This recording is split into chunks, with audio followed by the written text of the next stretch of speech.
पर हुकूमत उस समय दुष्ट की थी, शैतान की थी, और वो हुकूमत वदन की वाटिका से शुरू हो गई जब से फल तोड़ के खाया, जब से अंदर शारीरिकता उत्पन्न हुई, खुदी उत्पन्न हुई। हालेलुया। अब पढ़ेंगे उत्पत्ति 1 का 2। पहले उत्पत्ति 6 का 10, 11, 12 एक बार फिर पढ़ेंगे। 6 का 10, 11। नूह ने 3 पुत्र सन, अर्थात शेम, हाम और जाफत। धरती परमेश्वर ਦੇ ਅੱਗੇ ਵਿਗੜੀ ਹੋਈ ਸੀ और धरती जुलम ਨਾਲ ਭਰੀ ਹੋਈ ਸੀ। 10, 11, 12। ਤਾਂ परमेश्वर ने धरती ਨੂੰ ਡਿਠਾ ਅਤੇ ਵੇਖੋ ਉਹ ਵਿਗੜੀ ਹੋਈ ਸੀ, ਕਿਉਂ ਜੋ ਸਾਰੇ ਸ਼ਰੀਰਾਂ ਨੇ ਆਪਣੇ ਮਾਰਗ ਨੂੰ ਧਰਤੀ ਉੱਤੇ ਵਿਗਾੜ ਲਿਆ ਸੀ। यहां पर जो शब्द हमने देखा है, पृथ्वी परमेश्वर की दृष्टि में बिगड़ी हुई थी। हे आदम वंशियों, पहले तो इसको लूसीफर ने बिगाड़ दिया, अब तुमको अपना स्वरूप और समानता दिया। इस भेद को याद रखे, लूसीफर को परमेश्वर ने अपना स्वरूप और समानता नहीं दिया था। ध्यान दे, हे आदम और हव्वा, तुम्हें तो मैंने अपना स्वरूप और समानता भी दे दिया, फिर भी आप लोगों ने धोखा किया। हालेलुया। पृथ्वी फिर बिगड़ गई। जिस बिगड़ी हुई पृथ्वी को परमेश्वर ने लूसीफर के पाप के कारण फिर से पानी में से निकाला था। उत्पत्ति 1 का 2 पढ़े। उत्पत्ति 1 का 2। ਧਰਤੀ ਬੇਡੋਲ ਤੇ ਸੁੰਨੀ ਸੀ ਅਤੇ ਡੂੰਘਾਈਆਂ ਉੱਤੇ ਹਨੇਰਾ ਸੀ ਅਤੇ ਪਰਮੇਸ਼ਰ ਦਾ ਆਤਮਾ ਪਾਣੀਆਂ ਦੇ ਉੱਤੇ ਸੌਂਦਾ ਸੀ। पृथ्वी बेडोल और सुनसान पड़ी थी। आज आपको पता लगा ये किसके कारण बेडोल और सुनसान थी? किसके कारण? लूसीफर के पाप के कारण। फिर परमेश्वर ने इसी पृथ्वी को बहाल किया, पृथ्वी को पानी में से निकाला, सारी वस्तुओं की सृष्टि की। किसके लिए? आदम और हव्वा के लिए। कोई ज्योति नहीं चमक रही थी, हर जगह अंधकार था। बाद में हम देखते हैं सूर्य और चंद्रमा को, दिन पर प्रभुता करने के लिए सूर्य को, रात पर प्रभुता करने के लिए चंद्रमा को बनाया। Hallelujah, hallelujah. तो पृथ्वी बेडोल और सुनसान। हे आदम, बहुत उम्मीद थी आपसे, और परमेश्वर आज कहता है, हे इस कलीसिया से संबंध रखने वाले बेटे और बेटियों, आप सभी से मुझे कुछ उम्मीद है। हालेलुया। मेरी उम्मीद को कौन पूरा करेगा? वचन कहता, हमारी ओर से कौन जाएगा? गीत भी इसी के ऊपर लिखा है, मैं किसको भेजूं, कौन जाएगा? भूले बिसरे लोगों को मेरे घर लाएगा। हालेलुया। कौन जाएगा? अगर आप लोग अभी भी जाने का मन नहीं बना, तो फिर कौन सा मन है आपका? रोमियो की पत्री 3 का 12।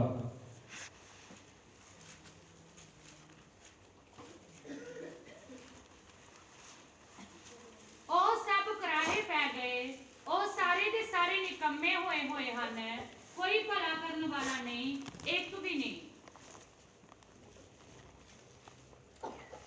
सभी अपनी अपनी बाइबल खोलें।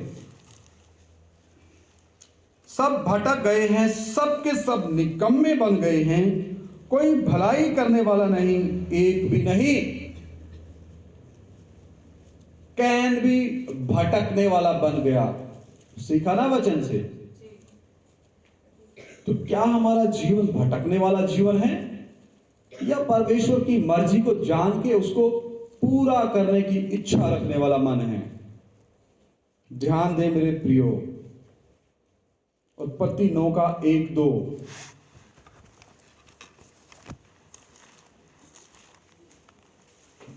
परमेश्वर ने नूह के साथ एक वाचा बांधी, उसको हम देखेंगे। ਸੋ ਪਰਮੇਸ਼ਰ ਨੇ ਨੂਹ ਔਰ ਉਹਦੇ ਪੁੱਤਰਾਂ ਨੂੰ ਇਹ ਆਖ ਕੇ ਅਸੀਸ ਦਿੱਤੀ ਕਿ ਫਲੋ ਔਰ ਵਧੋ ਔਰ ਧਰਤੀ ਨੂੰ ਭਰ ਦਿਓ ਅਤੇ ਤੁਹਾਡਾ ਡਰ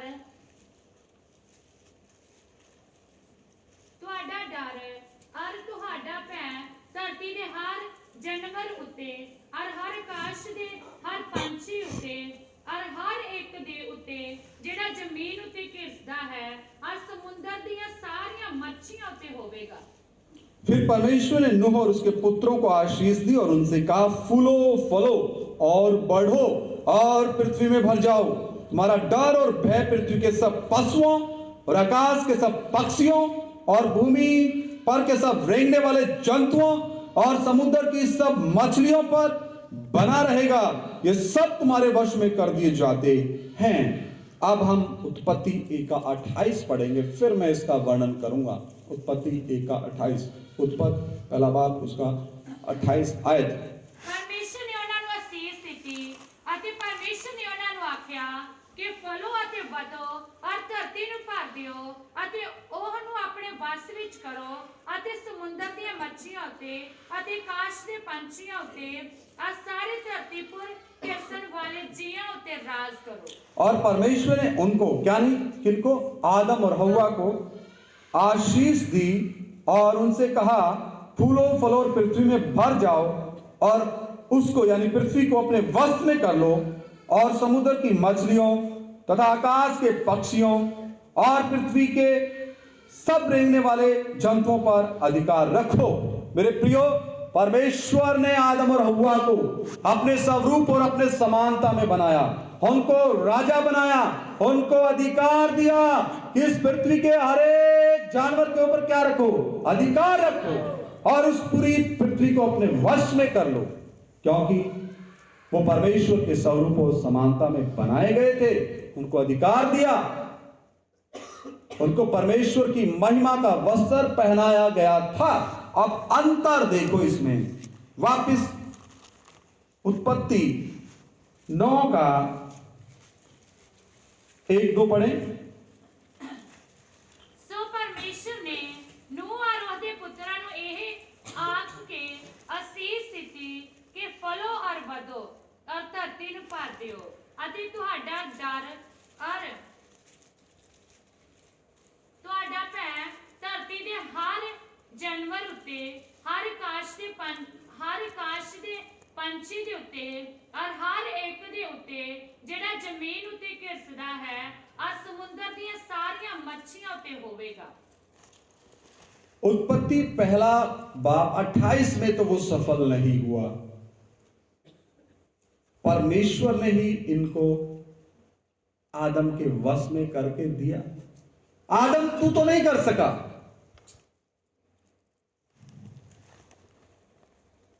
तू एक ही बात कर सका, अपनी पत्नी की बात सुनी। गिरी हुई पत्नी, पापी पत्नी, शैतान के जाल में फंसी हुई पत्नी, खुदी से भरी हुई पत्नी, शैतान के पुत्र को अपने प्राण में लेकर के हाथ में उस फल को तोड़ के पहले खा करके अपना जो पहले परमेश्वर का वस्त्र था, महिमा का वस्त्र, उसको बिक्री की हुई पत्नी, शैतान की गुलाम हुई पत्नी, उसकी तूने बात सुनी आदम। उत्पत्ति 1:28 तू वचन अपने जीवन में पूरा नहीं कर सका।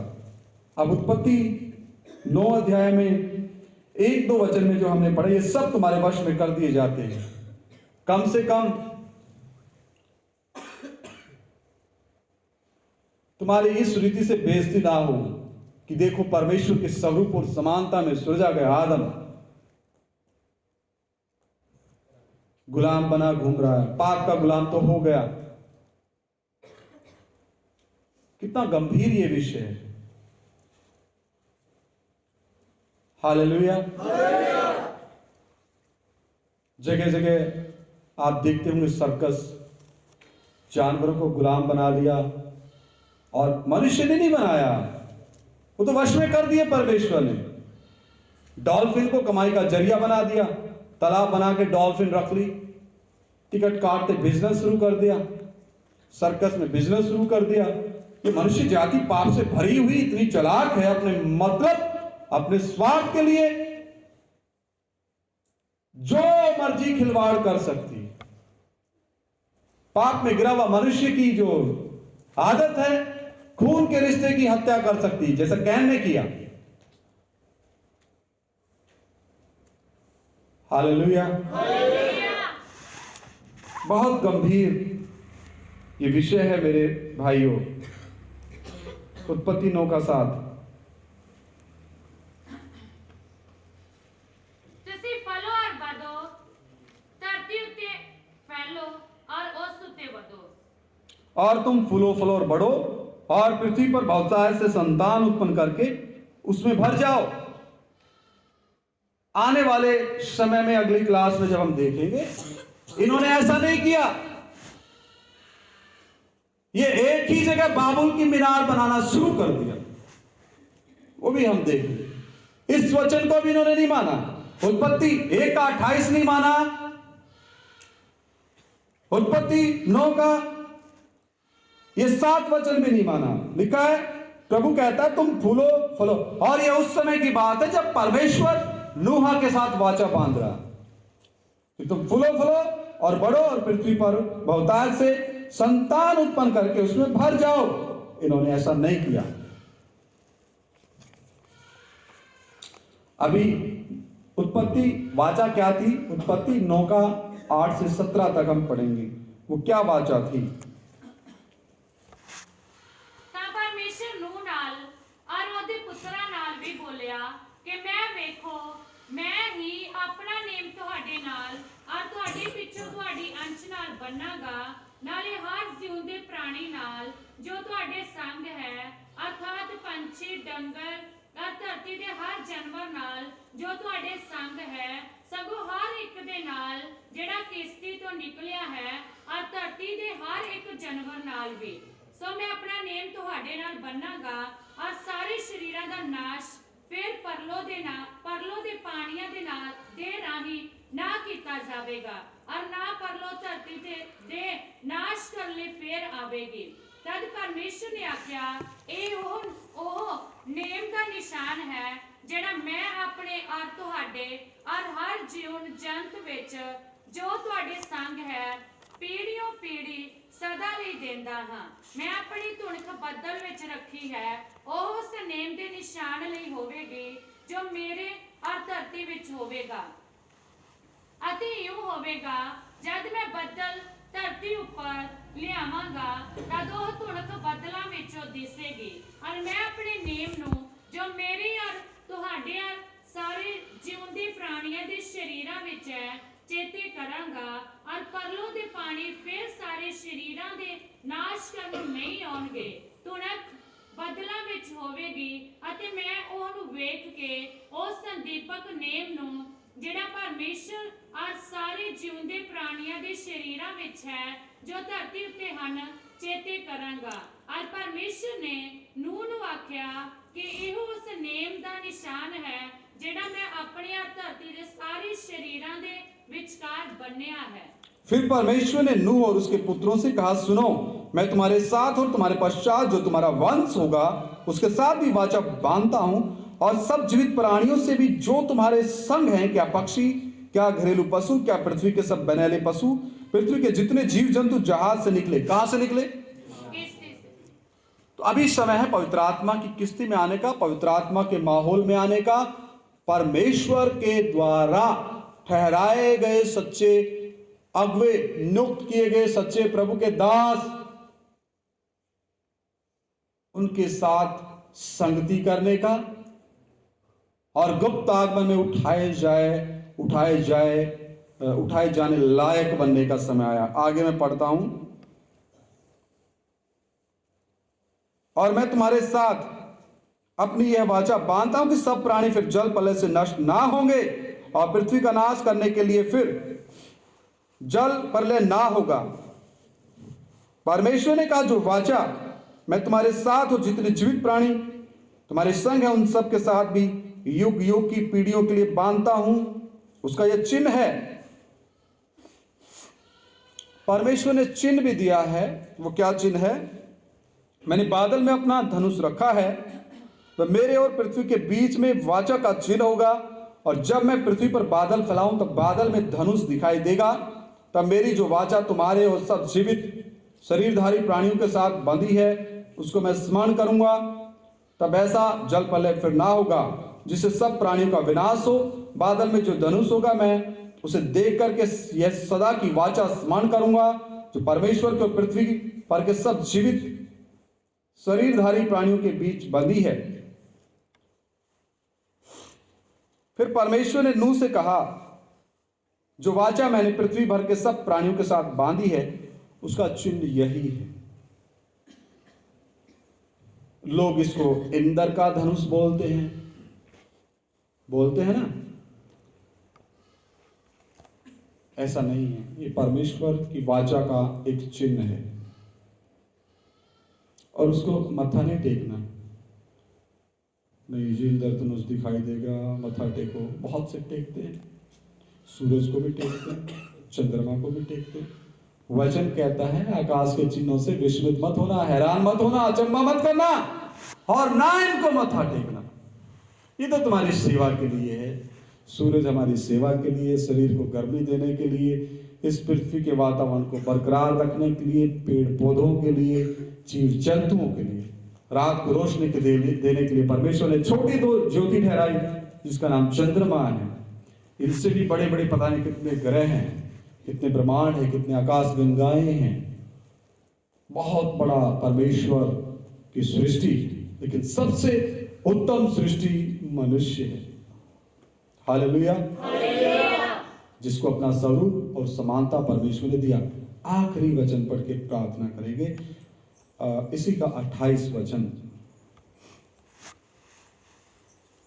परलों दे पिछों नूह 350 वरियां तक जिउंदा रहा। 28 जल प्रलय के पश्चात नूह 350 वर्ष जीवित रहा। इस प्रकार नूह की कुल आयु 950 वर्ष की हुई। तत्पश्चात वह मर गया। आदम की कितनी उम्र थी? 930। सवाल आएंगे जब परीक्षाएं होंगी। नूहा की कितनी? 950।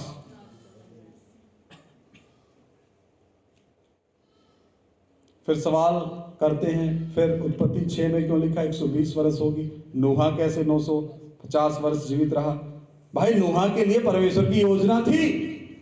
जो कश्ती बनाने की मेहनत थी बहुत ही थकाने वाली थी। पेड़ काट के लाने हैं, परमेश्वर की विधि के अनुसार बताई गई कश्ती, परमेश्वर के नियम के अनुसार बनाई गई कश्ती, नियम के बताए अनुसार बनानी है उस कश्ती को। कौन सी लकड़ी लगेगी, कहां पे खिड़की छोड़नी, कितनी लंबाई होगी, कितनी चौड़ाई होगी, कितनी ऊंचाई होगी, सब परमेश्वर ने बताया। बाद में मूसा को भी बताया मिलाप का तंबू कैसे बनेगा। अपनी बुद्धि नहीं लगानी। हे नूहा, जैसा बताया वैसी ही कश्ती बनानी है। और नूहा को उस समय लूटा लोगों ने, इतनी लकड़ियां लगी, कितना उनसे अधिक पैसा मांगा होगा। आंखें खोल के इधर देखें, मेरी तरफ, इधर ध्यान दें। सभी से विनती है, लूटा होगा। नूहा प्रचार करता रहा। वचन कहता नूहा प्रचार करता रहा, कश्ती में आ जाओ, परमेश्वर के क्रोध से बच जाओ। ठीक 40 दिन बाद क्या आ रही है? प्रलय आ रही है। लेकिन लोग मानते नहीं थे, निर्भीक थे। उन्होंने उस समय तक बारिश देखी नहीं थी इस पृथ्वी में। हालेलुया। तो मेरे प्रियो, नूहा की मेहनत इतनी अधिक थी, थकाने वाली थी, और उसने अपनी सारी संपत्ति को लगाया। नूहा का समर्पण, मूसा का समर्पण। आगे एक एक जीवन में, एक एक संतों के जीवन का जब हम समर्पण सीखते जाएंगे, फिर अपना समर्पण क्या है खुद चेक करें। हम क्या करते हैं, हम क्या बीजते हैं। क्या हम सीट को रोक के रखे हैं? एक तो हम फल नहीं लाते, दूसरा प्रार्थना भवन में जगह रोक के रखना, ये तो घोर अपराध है। वचन कहता पेड़ अपने फलों से पहचाना जाएगा। तो आप फल लाइए, आप मेहनत कीजिए। हम अपने खाने पीने के लिए, शारीरिक वस्तुओं की जरूरतों के लिए तो मेहनत करते हैं, लेकिन जो सदा की मेहनत है, अनंत काल तक रहने वाली मेहनत है, उसके लिए हम कितना करते हैं? सोचे। सभी प्रार्थना करें, आंखें बंद करें, इन वचनों के ऊपर मनन करें। Hallelujah, hallelujah, hallelujah, hallelujah, hallelujah, hallelujah. उत्पत्ति के 9 अध्याय समाप्त हो चुके हैं। नूह के साथ परमेश्वर वाचा बांध चुका है। हे नूह, मैं तेरे साथ वाचा बांधता हूं। आज परमेश्वर आपसे भी एक वाचा बांधना चाहता है। हे मेरे बेटे, हे मेरी बेटी, क्या तू मेरे लिए जिएगी? क्या तू मेरे लिए मेहनत करेगा या करेगी? हे जवान, अपनी जवानी में आनंद कर, मौज मस्तियां कर, जो मर्जी कर, लेकिन याद रख परमेश्वर तेरा न्याय करेगा। आंखें बंद करके प्रार्थना करें, मुझे मत देखें, आंखें बंद करें, वचनों के ऊपर मन लगाएं, जो वचन सीखे उनको याद करें। शैतान और लूसीफर का भेद, इसको याद करें।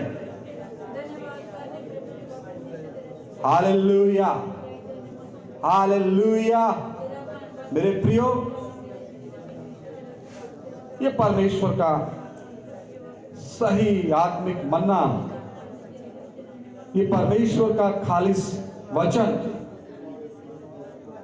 आपको खिलाया जा रहा है। जिसका मन है वो खाए, क्योंकि यशायाह नबी भी कहता है, जो प्यासे हैं मेरे पास आए, जो भूखे हैं और जिनके पास पैसे भी नहीं है वो आके मोल ले ले, फ्री में। आपके ऊपर परमेश्वर की कृपा हुई, ये सही उपदेश आपको सेंत में दिया जा रहा है। हालेलुया। मुझे सेंत में मिला, मैं आगे सेंत में बांट रहा हूं मेरे प्रियो। Hallelujah, hallelujah. जाग जाओ। दो ही बातें हैं, या तो जाग जाओ या भाग जाओ। अपना वही जीवन जियो जिसमें पहले हम अंधकार के वश में पड़े थे, या फिर ज्योति के पुत्रों की माने चमको। अंधकार को खत्म करते जाओ, शैतान और उसकी शक्तियों से लड़ने के लिए तैयार होते जाओ। परमेश्वर के पुत्रों की मानित परमेश्वर के गुणों को प्रकट करते जाओ। Hallelujah, hallelujah, hallelujah. प्रभु यीशु मसीह के लहू की जय। हालेलुया। मेरे प्रियो, ये उपदेश किसी की मर्जी से नहीं, पवित्र आत्मा की मर्जी से। हालेलुया। प्रभु आप सभी को आशीष दे। बाकी का समय मैं विनती करता हूं पास्टर कर्नेल जी आए और सभा की समाप्ति के लिए प्रार्थना।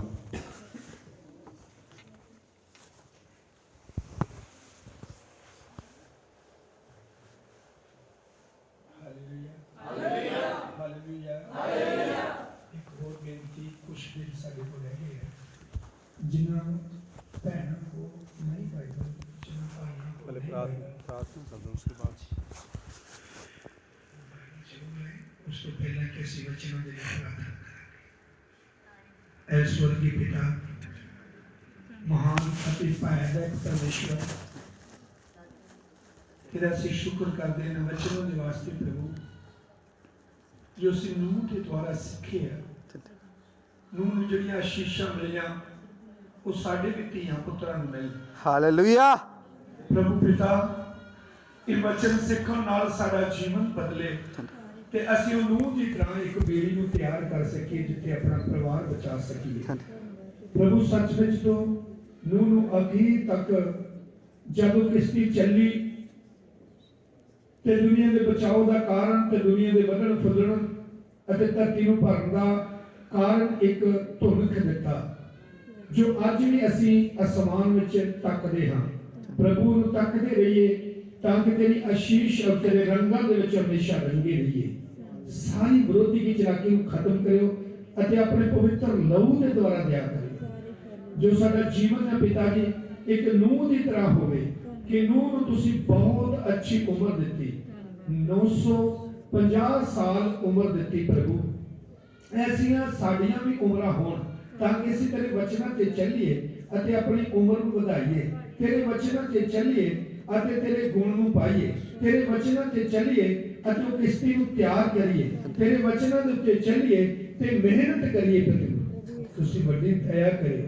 इन्हां बच्चियां ने बड़ी मेहनत करके जिन्हां ने कोल नहीं सी बाइबल वो बाइबल लैके आए ने। प्रभु उन्हां बच्चियां दी जिंदगी दे विच अज तुहाडा पवित्र आत्मा, तुहाडा अभिषेक, तुहाडी ताकत, तुहाडी पावर, तुहाडा जलाल काम करे पिता परमेश्वर। महान पवित्र परमेश्वर ये वचन के द्वारा पिता जी असी स्वर्गां दे अधिकारी बन जाइए। प्रभु एक भवन के द्वारा असी स्वर्गां दे अधिकारी बन जाइए अते जगह जगह जाके वचन सुनाउण वाले बन जाइए अते जगह जगह जाके हर एक दा जीवन बदलण वाले बन जाइए। पिता जी जिवें तुहाडे वचनां तो पढ़ाया गया कि तुसीं अपने विचों कुफर, बेईमानी, निंदा, चुगली, ईर्खा सब छड्ड के ते नवे जमे बालकां की तरह बन जाओ। प्रभु पिता दया करियो। साडियां लखां गलतियां गुनाह है, करोड़ां गलतियां गुनाह है, जिन्ने साडे सिर दे वाल आ इन्हीं साडियां गलतियां है। जे असीं वालां नूं नहीं गिण सकदे, अपनी गलतियां नूं नहीं गिण सकदे, प्रभु तू ही जानदा पिता है, तू माफी दा खजाना हो, माफी दे सकदे हो। प्रभु ते मदद करियो इन्हां वचनां दे द्वारा माफी मिले। हर तरह मदद करियो, सहायता करियो कि आउण वाले दिन भले करो। तुहाडे दास संदूक नूं तुहाडे पवित्र हत्थां सौंपदे ने, भाई मखतार नूं तुहाडे पवित्र हत्थां सौंपदे ने। प्रभु इन्हां दासां दे साथ हो पिता परमेश्वर। ये दास चल के तुहाडे दास दा वचन सुन के पिता जी, तुहाडे पवित्र प्यार नूं सुन के पिता जी, प्यारे खुदा होर इन्हां दी बुद्धि दिल दिमाग खुले ताकि अपनी कलीसिया में जाके प्रचार कर पिता परमेश्वर। हालेलुया। कलीसिया मजबूत हो जाए। हालेलुया। मदद करियो और आने वाले दिन भले करो। संसार ने संभाल के रखियो। यह चल रही बंदगी दे विच पिता जी आप दा पवित्र आशीष वाला हाथ होवे। प्रभु सब जरूरतां नूं पूरा करियो पिता जी। जो दूरों नेड़ों कलीसिया चल के आउंदी है पिता जी, इन्हां दे कदमां नूं मुबारक करियो पिता परमेश्वर। इन्हां ने कान जिहड़े सुनने वाले कर दिते हैं प्रभु, इन्हां दे जीवन दे विच जो आत्मा है पिता परमेश्वर उन्हें तुसीं पवित्र कर दिता पिता परमेश्वर। इनका मन वचन वाल लगे पिता जी, ना कि धरती की चीज़ां वाल लगे। महान पवित्र परमेश्वर दया करो। तुसीं अच्छा समा दिता है ताकि तेरे वचनों को ग्रहण कर पिता जी। प्यारे प्रभु तेरा अनुग्रह इन्हां ते प्रगट होए। तेरा धन्यवाद हो। ऐ दुआ प्रभु यीशु मसीह दा नाम लेके मंगते हैं। आमीन। हालेलुया। मेहरबानी करके हाथ जोड़ के बेनती है, वही लोग